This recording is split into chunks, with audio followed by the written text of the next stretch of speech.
इस कहानी में हमें बताया गया है कि इस मॉडर्न दौर में भी विचेस मौजूद हैं। बस फ़र्क इतना है कि वो इंसानी रूप में हमारे इर्द गिर्द मौजूद हैं। उसके बाद हमें 3 लड़कियां दिखाई देती हैं जो कि अच्छी विचेस बनने की पढ़ाई कर रही थीं। और उसी बुक में से वो काला जादू करने की भी पढ़ाई करती हैं। लेकिन वो कामयाब नहीं हो पाती क्योंकि रुपया दायरे में 4 लोग होते हैं और वो 3 लड़कियां थीं। ग्रुप में एक और होना ज़रूरी था और वो जगह खाली थी। उसके बगैर वो काला जादू नहीं कर सकती। मतलब वो होती तो चुड़ैलें हैं, लेकिन वो काला जादू 4 के अलावा नहीं कर सकती। और यही वजह है कि उस आखिरी इंसान को कई सालों से ढूंढने की कोशिश कर रही थी। उसके बाद हम देखते हैं एक लड़की को जिसका नाम लिली होता है, जो कि अपनी मॉम के साथ इसी टाउन में शिफ्ट हो रही थी। लिली की मॉम ने एक आदमी से इसी टाउन में शादी कर ली थी, जो कि अब लिली का सौतेला बाप था। और उस आदमी के 3 लड़के थे। अब इन सबको एक अच्छी फैमिली की तरह अपने साथ रहना था। मगर ये इतना आसान नहीं था क्योंकि लिली का बाप भी सौतेला और भाई भी सौतेले थे। और इन तीनों लड़कों को भी लिली और उसकी मोम का आना अच्छा नहीं लगा था। उसके बाद रात को लिली की मोम उसके कमरे में आती है और उसे कहती है कि बेटा, तुम कल से स्कूल चली जाओ, तुम्हारे लिए बेहतर होगा। अभी लिली कहती है कि मोम, हम कल ही तो आए हैं और इतनी जल्दी स्कूल। और कहती है कि क्या मैं इतनी जल्दी अच्छे दोस्त बना पाऊंगी। तभी उसकी मोम कहती है कि हाँ मेरी बेटी, तुम सही कह रही हो, तुम अपना वक्त लो और जब तुम्हें सही लगे तुम चली जाना। उसे कहती है कि तुम खुश रहो, जैसे तुम्हें सही लगे करना। लेकिन अगली सुबह लिली अपनी मोम की बात मानकर स्कूल चली जाती है। लेकिन आज उसका पहला दिन था तो वो थोड़ी परेशान थी और उसकी वजह से उसका मूड खराब था। और तभी देखते ही देखते उसका खून बहने लगता है। और जब वो लड़का टिमी उसका मजाक उड़ाता है, तब इस बात से शर्मिंदा होकर लिली बाथरूम चली जाती है और रोने लगती है।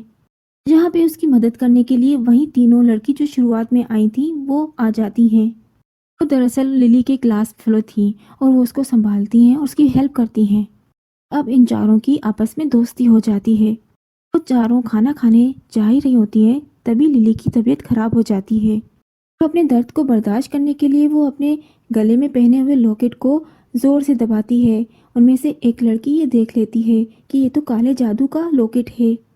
तभी वो तीनों खुश होने लगती हैं क्योंकि उनके चौथे मेंबर की यही निशानी थी। तभी वो तीनों लिली को कहती हैं कि स्कूल के बाद हम घूमने जाएंगे, तुम्हारे लिए एक सरप्राइज है। लिली जब दूसरे दिन स्कूल आती है तब उसकी तबीयत काफ़ी ख़राब हो जाती है। तभी वही टिमी लड़का आता है और उसके कानों में कहता है कि अगर तुम मेरे साथ मिल जाओगी तो तुम्हारे लिए बेहतर होगा और इससे तुम्हारी तबीयत ठीक हो जाएगी। इस बात से लिली को गुस्सा आ जाता है और बगैर हाथ लगाए वो उस लड़के को दूर फेंकती है। अभी वहाँ पे लोग काफ़ी चौंक जाते हैं कि लिली ने ये कैसे किया। फिर लिली और जिमी को सज़ा हो जाती है और सज़ा वो थी कि जो भी इन्हें कहा जाएगा वो उसे करना होगा। जिस तरह लिली के कानों में एक आवाज़ गूंजती है जो उसे वॉशरूम में आने का कहती है। पता लगाने के लिए वो वॉशरूम चली जाती है।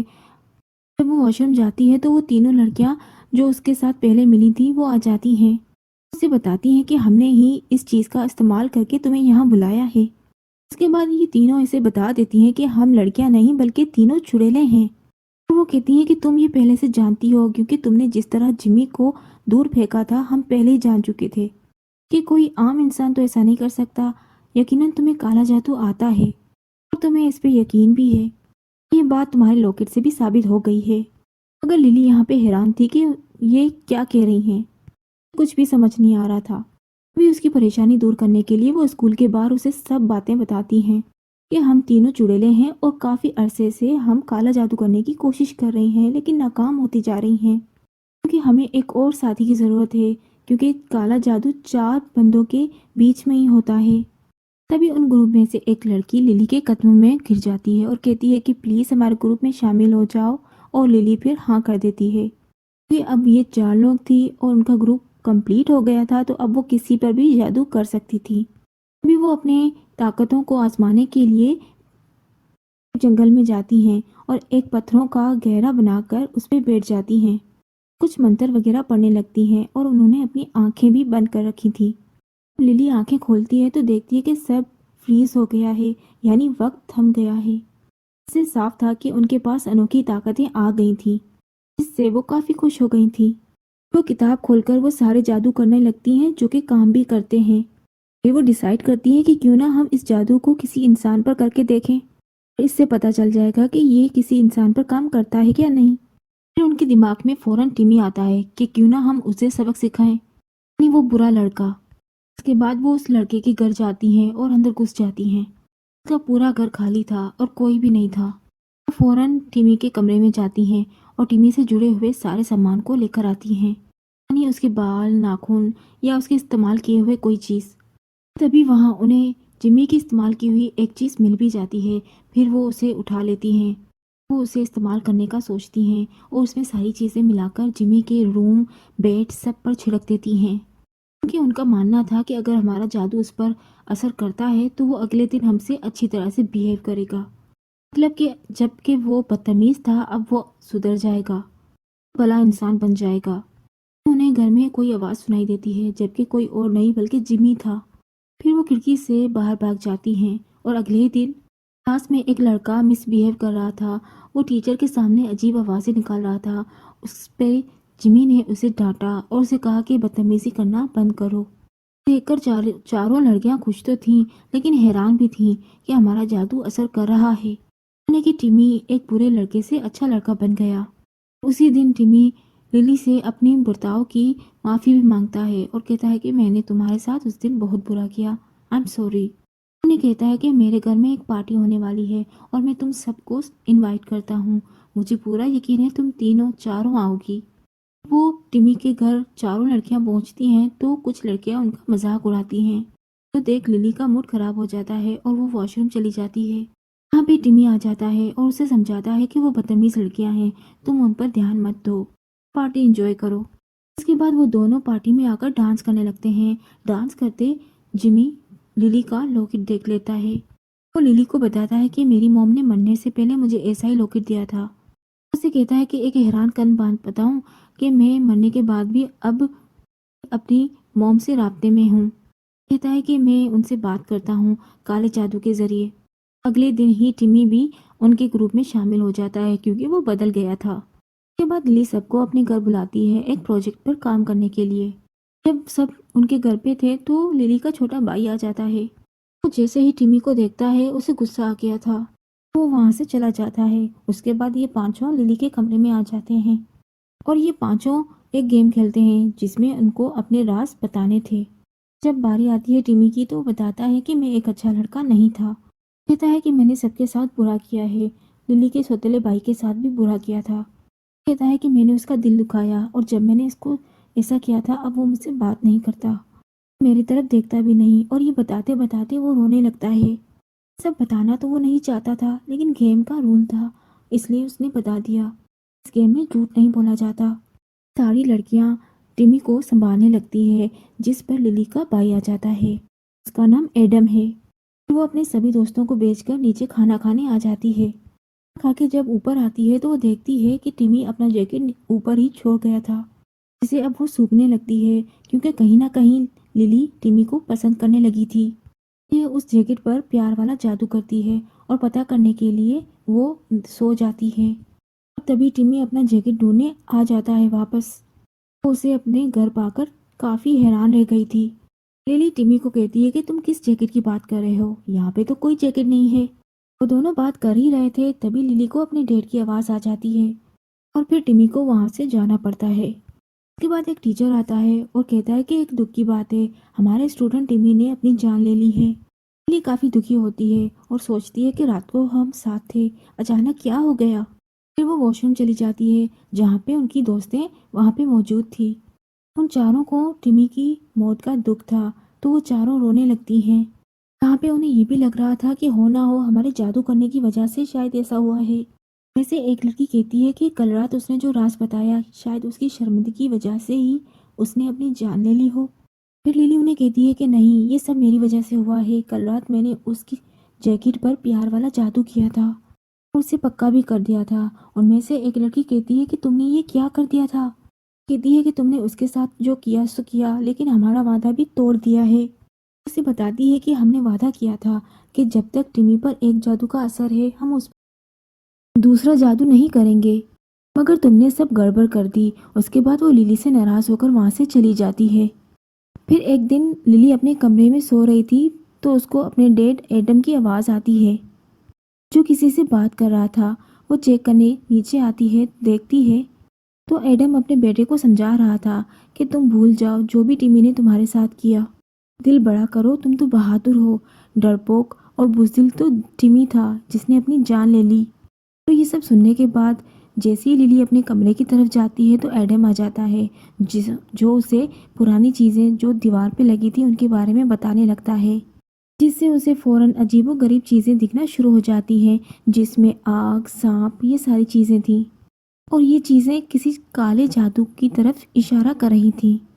और ये सब देखने के बाद वो डर जाती है और चिल्लाकर उठ जाती है। दरअसल ये उसका सपना था और इसकी आवाज़ सुनकर उसकी मॉम आ जाती है। लिली को इतना डरकर वो खुद भी डर गई थी।